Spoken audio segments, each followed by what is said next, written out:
Alléluia, alléluia. Ce matin, Thierry m'a dit, Célé, tu n'auras pas chaud? J'avais ma veste. J'avoue que j'ai chaud. Et dans la présence du Saint-Esprit, il y a des choses qui se passent. Je vais honorer aussi les pasteurs qui m'ont permis d'être là ce matin, parler de la part du Seigneur. Soyez bénis. Quelqu'un a dit un jour, la chair est chère, on ne donne pas ça à n'importe qui. Cette chair dont je parle. Amen. Et est-ce que quelqu'un peut dire Amen dans la présence des dieux?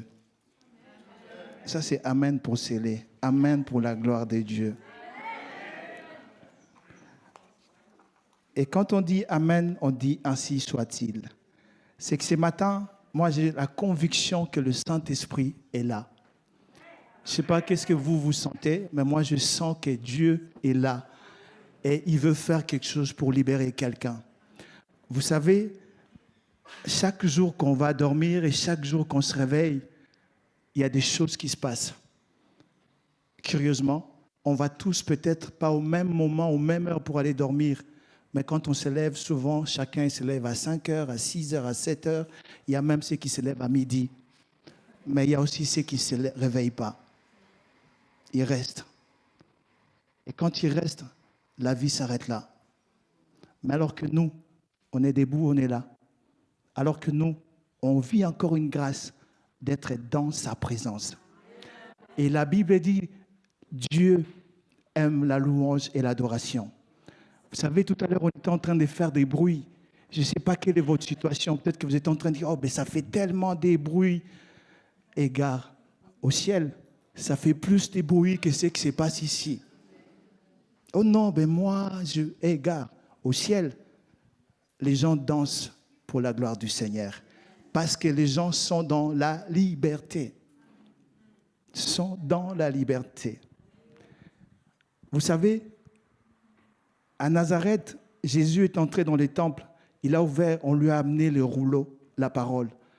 Et il a lu une portion de l'Écriture. Mais c'était avant qu'il commence à rendre ministère.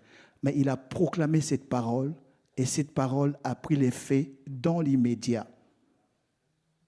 Et on verra cette portion de cette parole. Et ça va prendre l'effet dans l'immédiat aujourd'hui, dans notre vie. Et il était encore une fois, les gens s'étaient assemblés quelque part comme on est ce matin. On est plus nombreux. Je ne sais pas s'ils étaient 12, combien, mais ils étaient dans la chambre haute. Ils étaient en train de vivre la même chose que nous vivons ce matin.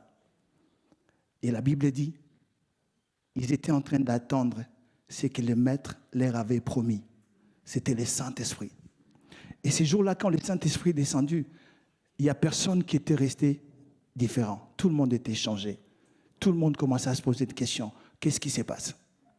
Et ce matin, le Saint-Esprit est là, pas pour qu'on vive ou que tu vives ta vie chrétienne comme tu as l'habitude de vivre. Mais ce matin, Saint-Esprit est en train de chambouler quelque chose dans ta vie. Et les chaînes vont tomber pour que tu commences à rendre la vie que Dieu veut que tu sois pour les uns et les autres, pour guérir, pour encourager. Ben, ça ne se fera pas sur ta force, par la force du Saint-Esprit. Et Dieu veut, ce matin, rendre un peuple libre. Oh, si c'est en Afrique, les gens allaient dire Amen. Et ces jours-là, c'est la première fois qu'il y a eu 3000 personnes qui se sont converties. 3000. Et jusqu'à ce que l'Église commence à travailler. Alors que nous, matin, dimanche après dimanche, on vient, on loue. On voit des chaises vides. Regarde à côté, s'il y a une chaise vide, ce n'est pas seulement le Saint-Esprit qui est là, parce que nous, les chrétiens, on dit oui, je laisse la place vide pour le Saint-Esprit. Non, c'est pour ton frère et ta sœur. Ah, alléluia. Vous savez, aujourd'hui, je veux parler des libérés pour servir. Mais en fait, la question que je me pose, libéré de quoi? Il faut que j'aille mollo parce qu'il y a des gens qui interprètent. Ça va pour vous? Yes. Libéré de quoi? Des fois, on ne se pose pas la question, je suis libéré de quoi? On lit tellement ces versets, on les récite, on le ressente. Mais si on le met dans la réalité, on entre dans le profondeur de ce qu'on est en train de lire, on se rend compte que, hey, gars, je ne suis pas encore libéré complètement. Il y a encore des choses qui me lient. Mais libéré pour servir. Notre verset de base il va être sur Exode 7. Exode, chapitre 7, verset 16. Merci, cher Paver, pour ta collaboration. Exode, chapitre 7, verset 16. Je suis sûr que tout le monde a sa Bible. Tout le monde a sa Bible. Et puis, pour ceux qui n'ont pas de Bible, vous avez le verset qui est là. Et la Bible dit dans Exode, chapitre 7, verset 16. Je suis tellement excité de vous donner d'autres choses qui arrivent après, mais il faut que je me calme. Il y a tellement le Saint-Esprit, mais il faut que je dose pour qu'on aille mollo, pour que ça entre. La Bible dit, on est tous dedans, hein? Et tu diras à Pharaon, l'Éternel, le Dieu des Hébreux, m'a envoyé auprès de toi pour te dire, laisse aller mon peuple afin qu'il me serve dans le désert. Si vous regardez dans Exode, le même verset, le même chapitre, il y a plusieurs séquences que Dieu lui-même est en train de dire à Moïse, va encore, va lui dire de laisser mon peuple afin qu'il aille me servir. Et de l'autre côté, il dit, afin qu'il aille me célébrer dans les déserts. Oh Dieu, pourquoi tu veux nous libérer pour nous envoyer encore dans les terrains où il y a des tourments?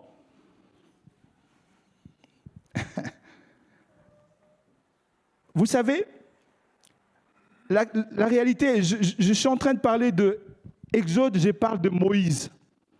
Un homme qui ne savait pas parler. Tout va bien, micro, ça va? C'est fort? Yes. Bon, il faut que ça soit fort pour que ça entre dans les tripes et dans le... Mon frère, mes frères et sœurs, Dieu lui-même parle à Moïse. Dieu, il aurait pu dire directement à Pharaon, le ciel s'ouvre, et Pharaon libère mon peuple.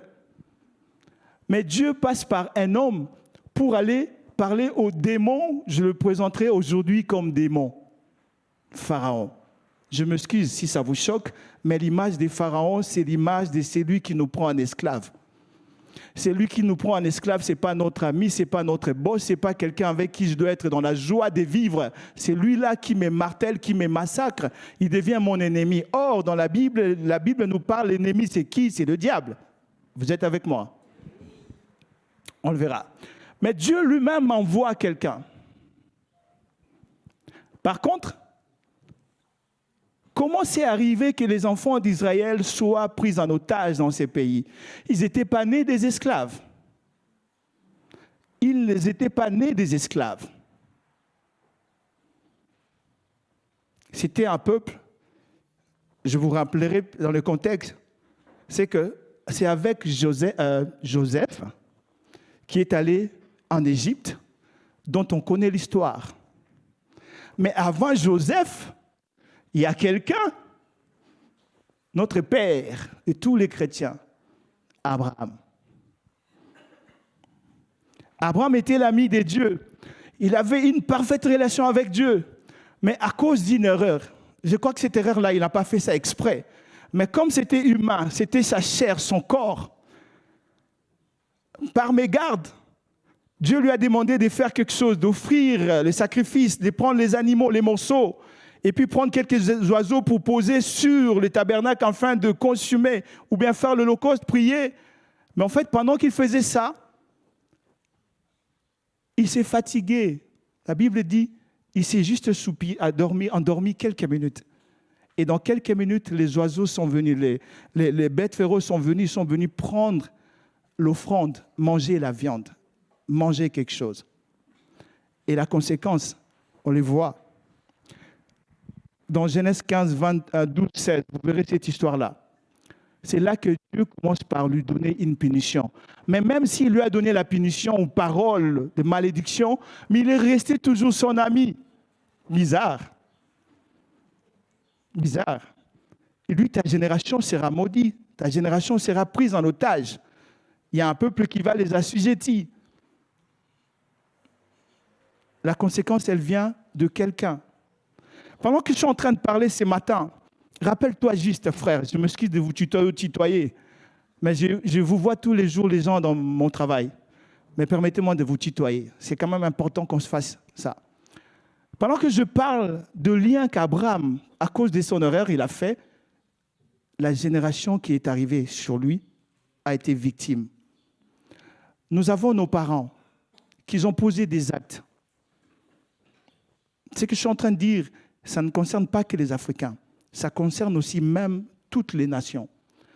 Nos ancêtres ont fait des pactes, ils ont fait des liens, ils ont posé des actes sans savoir, ils ont ouvert des portes et qui nous a liés sans qu'on se rende compte.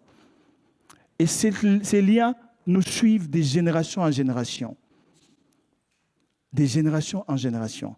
Donc, ces enfants qui sont nés, ils ne savaient rien du tout de ce qui s'est passé. Mais parce que leurs pères, ils étaient dans une terre, Égypte qui était fructueuse, qui vivait bien. Et la Bible dit, en Égypte, en ces moments-là, les Israélites devenaient plus forts, plus puissants. Malheureusement, Joseph était mort.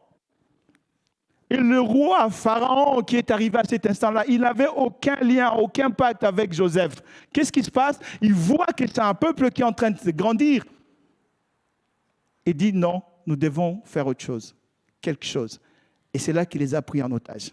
C'est là qu'il a concocté des plans pour les prendre et il a commencé à les manipuler, massacrer, torturer. Est-ce que savez-vous qu'il y a des chrétiens qui sont encore pris en otage? Vous savez, quand je suis né, ma mère, quand elle est tombée enceinte, elle est tombée enceinte de moi et tout d'un coup, 1 mois, 6 mois après, elle est tombée malade. Et c'était une maladie, on appelle ça, dans ma langue, on dit une maladie de sirène de zoo. Et qu'est-ce qu'il doit faire pour être libéré de ça? Elle doit pratiquer certaines pratiques dans les villages. Elle doit marcher. Pendant qu'elle marche, on chante. Hé, les gars, les Européens, je suis désolé, mes frères, je vous aime, mais des fois, nous sommes contents d'ouvrir la culture africaine. On est contents. On prend les statuettes, on les met. En fait, si tu vois la réalité de ces statuettes dans les villages, tu n'auras pas envie de mettre ça dans ta maison.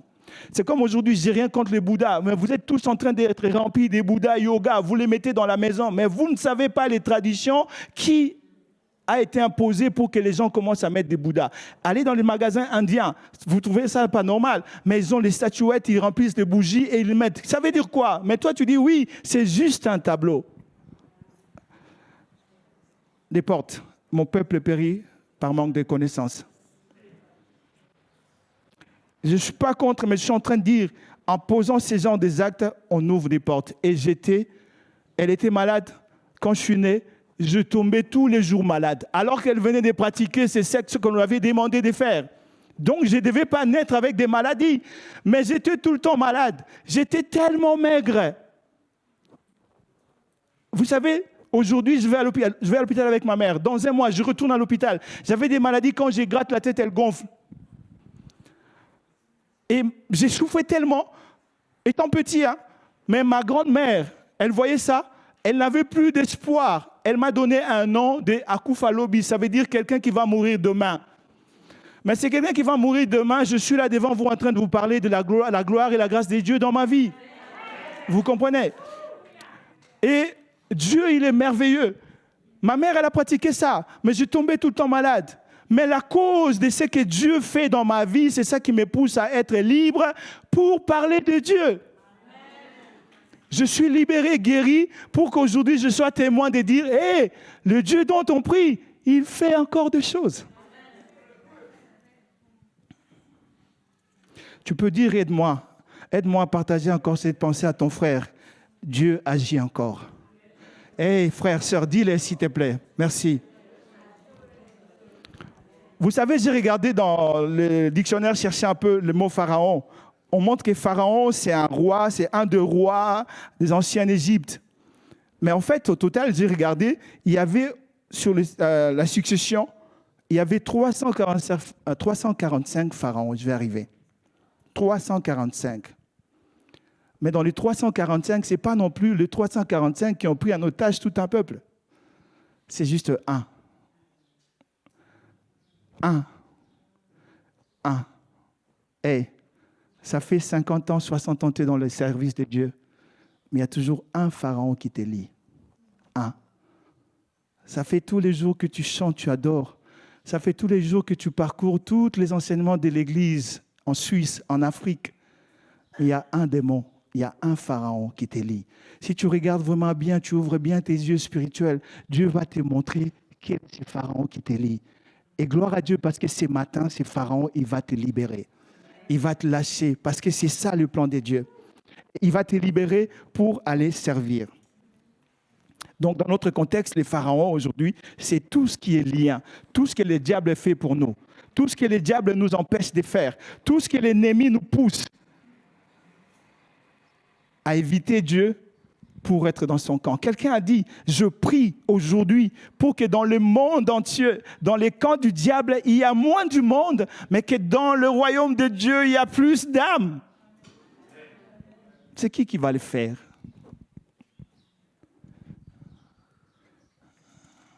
Oh Seigneur.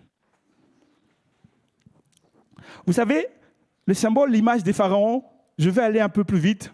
Je commencerai par dire, premier pharaon dans ta vie, peut-être qu'il y a des malédictions. Ah ouais, mais les malédictions, c'est plus les Africains. Mais regarde bien, on va réfléchir. Regarde ta vie. Regarde qu'est-ce qui se passe dans ta vie aujourd'hui. Tu fais quelque chose, tu ne réussis pas. Tout autour de toi, il n'y a que des gens malades. Ça n'a rien à voir avec les nationalités là. C'est vraiment quelque chose du ciel et spirituel. Regarde dans ta famille, les gens ne se marient pas. Alors que Dieu dit, l'homme et la femme devaient se marier. Regardons un peu, analysons. Regardons dans nos familles. Tu as des enfants, mais c'est ton enfant qui est le plus rebelle de tous les enfants. Qu'est-ce qui se passe? Regardons encore dans nos familles. Il y a arrière-grand-père ou un cousin de ma grand-mère. Elle était morte, arrêt cardiaque. Ce qui se passe après dans la famille, chaque année, il y a toujours quelqu'un qui meurt avec cette maladie-là. Les gens peuvent aller à l'école, ils étudient, ils ont tous les diplômes, ils réussissent, mais toi, tu ne réussis pas. Tu dis, ouais, voilà, mais moi, je sers déjà Dieu. Mais Dieu est en train de nous rappeler. La question que je posais hier quand on était dans les moments de prière, regardez, on a été superment bénis hier soir ici. C'était un bon moment béni par la gloire et la présence de Dieu. Mais la question, c'était, pourquoi maintenant que Dieu nous parle de ces thématiques d'être libre? Pourquoi maintenant? Pourquoi maintenant? J'ai vu un groupe de gens que je côtoie, ils sont en train de prier pour que le réveil arrive. Et ce jour-là, j'étais dans cette réunion, j'ai prié avec eux. On priait, j'étais à genoux, je commençais à élever les mains, j'adorais, j'ai prié. Celui qui disait, oui, prions pour que le réveil arrive. Prions, excusez-moi, pour que le réveil arrive. Pendant que moi, j'ai levé les mains, Dieu me disait clairement, mes enfants, vous demandez le réveil, mais vous ne savez pas ce que ça va coûter. Nous demandons le réveil, mais nous ne sommes pas capables de donner les temps pour que le réveil transforme nos vies. Nous ne sommes pas capables d'être libres, de suivre là où le réveil nous appelle. Combien sont là, ils ont des amis, vous parlez de tout, de football, mais pour parler de ta foi, tu es timide. J'avais demandé à Thierry de faire tout avant pour que j'aie un peu plus de temps. Désolé, je vais encore prendre un peu plus de temps parce qu'on va manger après. Donc le repas peut arriver après. Merci beaucoup, gloire à Dieu. Et ce matin, avant que tu ailles manger, il y a quelque chose qui va se passer dans ta vie. L'esprit qui te lie, qui t'empêche de servir Dieu doit libérer, va te laisser. Parce que tu es appelé à amener plus d'âmes dans le royaume. Tu es appelé à remplir ta place à côté. Tu es appelé à aller appeler tes voisins pour venir partager la parole dans ta maison. On a 5, je crois qu'on a encore 5 groupes de maisons. Mais ces 5 groupes de maisons, il y a combien de personnes dedans? Parce que chacun de nous s'est dit, je suis bien. Ah ouais, je suis bien. Mais regarde, Dieu ne t'a pas appelé à être bien seulement. C'est juste nous a appelé à inviter nos voisins. Il faudrait que ton groupe de maisons soit rempli du monde pour le royaume. Je ne suis pas dans l'évangile de dire non, nous ne voulons pas être grands. Je suis dans l'évangile de dire tout le monde est appelé à inviter son voisin à entrer dans ce que Dieu a fait pour lui. C'est ça le service après avoir été libéré, c'est pour rendre ministère. Les pharaons, la pornographie, les pharaons, la cigarette et l'alcoolisme. Aujourd'hui, on nous dit, bon, acceptons tout. Je suis désolé, si tu es là, tu fumes. Je comprends, je compatis. Mais dans ma part, la Bible me dit, c'est des choses qui nous empêchent d'entrer au ciel. La dépression, la pression, l'alcoolisme, l'addiction, les péchés avec toutes ces formes. Le mensonge. J'ai été attrapé il n'y a pas longtemps avec les mensonges. Égard, j'ai payé un prix et je regrette toute ma vie. C'était juste la première fois que ça m'est arrivé. Ma femme, elle a été, je veux le dire, c'est un témoignage. C'est pour dire que ça peut arriver à tout le monde. Je ne suis pas en train de vous prêcher que vous, je me prêche à moi aussi. Et ma prière, que moi aussi, je sois transformé. Et c'est ça qui me travaille aujourd'hui, que je sois transformé. Si ce n'est pas votre cas, gloire à Dieu. Mais posez-vous juste la question, si Jésus revenait maintenant, tu vas aller où?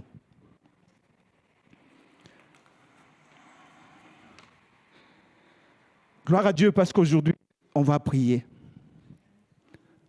Dans Romains 6, verset 6, sachant que notre vieil homme a été crucifié avec lui, afin que le corps du péché soit réduit à l'impuissance, pour que nous soyons plus esclaves du péché. Alléluia.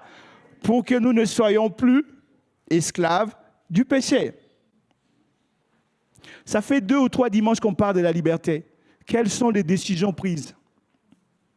Quelle est votre décision? Est-ce que vous venez encore comme celui qui vient comme spectateur pour consommer ou vous voulez être réellement transformé? Moi, je prie pour que je sois transformé avec tout ce que j'entends tous les jours, tous les dimanches. Je prie que cette parole gendre des fruits. Je prie que cette parole me relève, cette parole me change. Et cette parole puisse engendrer encore des fruits dignes du royaume de Dieu. Quelle est votre décision?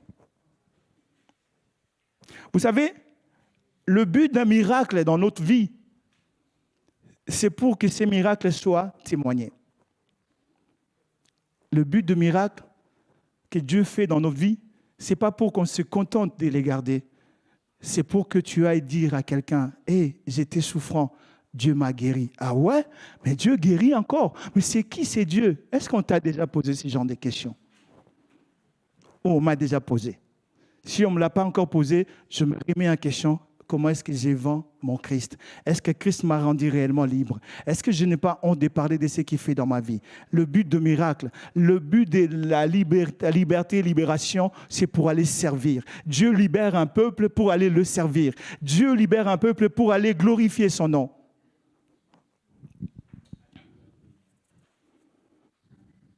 Vous savez, un jour, il m'a été posé une question. Célé, ça fait autant d'années que tu es dans l'église. Combien d'âmes as-tu gagné? Et la personne qui m'a posé cette question, il m'a chamboulé. Je me contentais de l'église, je me contentais de prier, je me contentais de prendre soin des gens qui étaient dans l'église. C'est bien. Vous savez, des fois, on devient pasteur, mini-pasteur de ceux qui sont dans l'église. Mais on est incapable de devenir pasteur des gens qui sont perdus dans le monde. Parce que dans l'église, tout est déjà fait. Il y a déjà un cadre, il y a déjà des ministres qui sont là, il y a déjà tout. Et on s'en contente, on te dit, oui, mais moi, je veux servir. Oui, Dieu t'a guéri pour servir. Oui, quoi? Les cafés, gloire à Dieu. Dieu t'a guéri pour servir quoi? La sono, gloire à Dieu. Dieu t'a guéri pour faire quoi? Pour faire accueil, gloire à Dieu. Mais Dieu ne comptera pas le nombre d'accueils que tu as fait à l'église.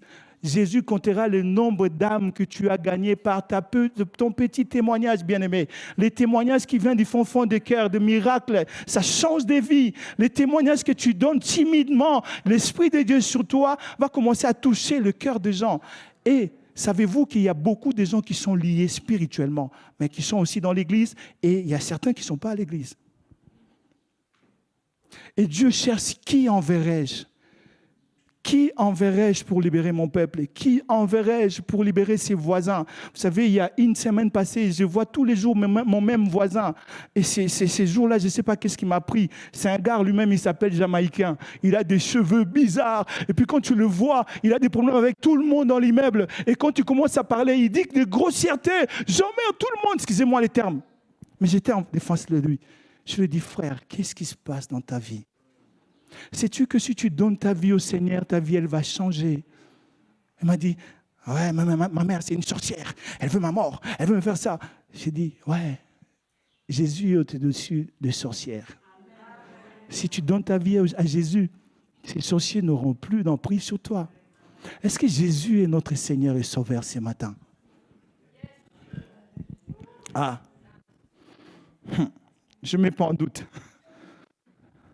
Vous savez, dans Romains toujours 6, 16, il dit, ne savez-vous pas qu'en vous livrant à quelqu'un comme esclave pour lui obéir, vous êtes esclave, c'est lui à qui vous obéissez, soit du péché qui conduit à la mort, soit de l'obéissance qui conduit à la justice, la vie éternelle. Ok, c'est les. Je n'ai pas envie de faire ce que mon maître me dit, mais je veux faire ce que j'ai envie de faire. Parce que nous sommes dans un système de liberté, comme a dit Thierry. Nous devons changer les systèmes. Nous devons changer notre manière de faire. Nous sommes dans les systèmes, mais nous n'appartenons pas dans les systèmes. Nous devons exploser ces systèmes pour être libres. Regardez comment on est en train d'adorer Dieu. Il y a combien de personnes qui ont élevé les mains? Il y a combien de personnes qui ont été enseignées quand on loue, on doit rester silencieux. Mais l'esprit, quand ça touche, c'est pour que les voisins se rendent compte qu'il y a quelque chose qui se passe. Vous savez, quand votre prière dérange les voisins, ça veut dire que votre bénédiction n'est pas loin. Mais quand votre prière ne dérange pas les voisins, non. Je vais bientôt finir. Alléluia. Quand on est esclave, de qui êtes-vous esclave? De quel pharaon êtes-vous esclave? Je ne veux pas non plus m'attarder sur ça, mais je sens dans mon esprit l'alcoolisme, la cigarette, la pornographie, le mensonge, les réseaux sociaux nous rendent esclaves. Si vous êtes là ce matin, vous entendez cette parole que je suis en train de vous donner, il n'y a pas d'âge. On va dire, ouais, mais c'est une question de factuel, il n'y a que des jeunes.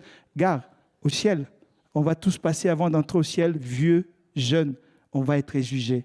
Si vous êtes dans ces choses-là, répentez-vous ce matin. Quand on va prier, il y a une puissance de Dieu qui va descendre sur vous. Il va vous rendre réellement libre. Et quand vous serez libre, libéré, vous allez dire que Dieu m'a libéré. C'est la raison pour laquelle nous devons choisir d'être esclaves de Jésus. Quand je suis esclave de Jésus, ce n'est plus moi qui vis, c'est Christ qui vit en moi. Quand je suis esclave de Jésus, tous les péchés, corps, vieil homme est mort. Les fruits de l'esprit se manifestent. Hier, on a vu les fruits de la chair. La liste, elle est longue. Mais j'ai envie de prier avec quelqu'un ce matin. Quel est le pharaon qui te lie? Vous savez, nous avons eu la grâce de participer au salut de Christ grâce à la mort de Christ à la croix. Et Jésus est mort pour nous sauver. Jésus est mort pour nous rendre libres. Jésus est mort pour briser nos chaînes. Jésus est mort pour nous enlever dans cet esclavagisme des pharaons. La question c'est, est-ce que tu es prêt à décider d'arrêter la cigarette? Est-ce que tu es prêt de décider d'arrêter les mensonges? Est-ce que tu es prêt de décider d'arrêter avec l'impudicité? Est-ce que tu es prêt d'arrêter de vivre le monde comme tu le vis librement? C'est la question qui te revient. Et c'est ces questions que je veux m'arrêter là-dessus dans ma conclusion. Quel est le pharaon qui te lie? Et vous savez, la Bible dit dans 1 Corinthiens 6, 15, 18, « Ne savez-vous pas que vos corps sont les membres de Christ? Prendrai-je donc les membres de Christ pour en faire les membres de prostitution? Mais celui qui s'attache au Seigneur est avec lui un seul esprit. » Alléluia. Je veux m'attacher au Seigneur pour vivre la vie éternelle et enfin de le servir. Je veux m'attacher au Seigneur pour être libéré de mes péchés. Vous savez, quand on commence à citer ces genres de démons, le monde des ténèbres, elle tremble. Le monde des ténèbres, elle tremble. Quand on commence à pointer les doigts là où l'ennemi habite, vous savez, l'ennemi a fait son quartier général dans ton cœur. Il y a le péché de la malédiction qui doit te libérer. il y a le péché de tout ce que tu peux dire maintenant, ce matin. Dieu veut libérer quelqu'un. Vous savez, cette histoire, quand ça commence, il ne faut pas se gêner de ton voisin. Quand l'Esprit veut te libérer de quelque chose, de la malédiction, de masturbation, du péché, il ne faut pas regarder ton voisin. Et je veux t'inviter, frère, sœur, ce matin, à prendre la bonne décision. Parce que la Bible dit, tout ce que tu peux faire aujourd'hui, ne le reportez pas demain, car demain ne t'appartient pas. Tu peux dire, ouais, mais on dit toujours ça à l'église, mais en sortant d'ici, je ne le souhaite pas, il y a un accident qui se passe, c'est fini pour toi. Où tu vas aller? Voilà la raison pour laquelle j'invite chacun maintenant, peuple de Dieu, dans la présence de Dieu. Pendant qu'on va mettre ces chants, je commencerai à prier pour chacun. Et chacun, avant que moi je prie, commencez à faire une introspection dans votre vie. Qu'est-ce que le Saint-Esprit vous révèle? Quels sont ces péchés qui vous lient? Quelles sont ces puissances des pharaons qui vous bloquent encore? Qu'est-ce que le diable a prévu pour vous? Vous savez, la Bible dit le salaire du péché, c'est la mort. Mais le don gratuit de Dieu, c'est la vie éternelle. Alléluia. Je veux vivre la vie éternelle avec Jésus.